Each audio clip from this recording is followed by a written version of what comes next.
This is Bernie's, the first part of Bernie's response to the Republican so-called, well, it was a debate, the Republican debate last night. It was really painful. I have to say this to you, Chris. I couldn't go on the full 3 hours. I gave up after 2.5. What was really remarkable is the degree to which they avoided the major issues facing the American people and believe that every single problem facing humanity is all attributed to Barack Obama. He has caused all of the problems.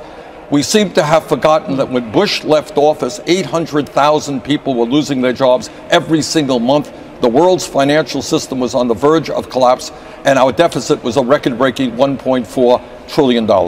Now, isn't it interesting? This was on CNN. This was Bernie being interviewed on CNN after the debate, and after the debate, and that was basically the only Democratic response. I mean, like I said, there should have been a Democratic debate, maybe the next day, but I mean, there should have been an actual, come on, Debbie, you can do better than this. The Democratic Party needs to be responding to some of the lies and misrepresentations, and in the case of Carly Fiorina talking about those anti-abortion videotapes, outright hallucinations of these candidates. Here's clip number 12, Shano. This is the second part of Bernie's response, and then I'm going to pick up your phone calls. Here he is.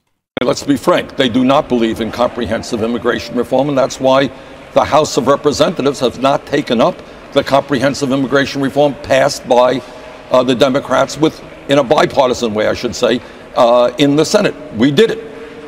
In terms of climate change, no, Chris, I did not hear anybody say, oh, this is a planetary crisis. We have got to do something. Really, the federal government should not do something?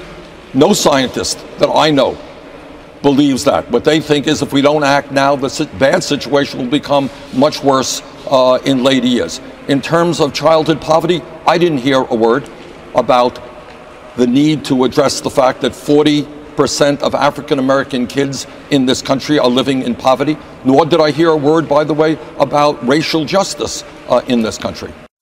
So, you know, I last night I stayed up until it was almost 2 o'clock.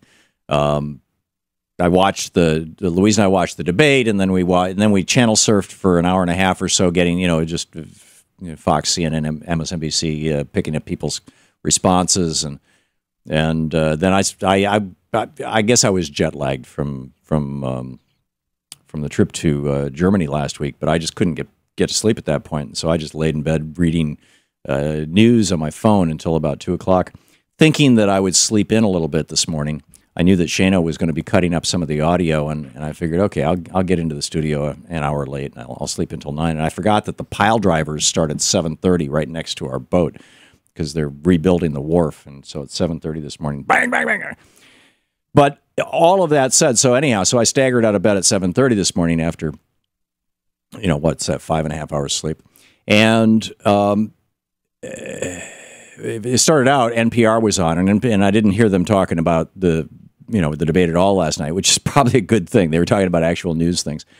Got up, went into the living room, turned on the TV, and there was, Joe Scarborough, and Louise and I sat and watched that and talked, and we're doing some show prep stuff, and had a little, smoothie for breakfast or whatever, and never once in the hour and a half or so that I was sitting there with Joe Scarborough and Mika Brzezinski, never once, to the best of my knowledge, did any of the things that Bernie just mentioned get brought up. And it's like no Democratic response.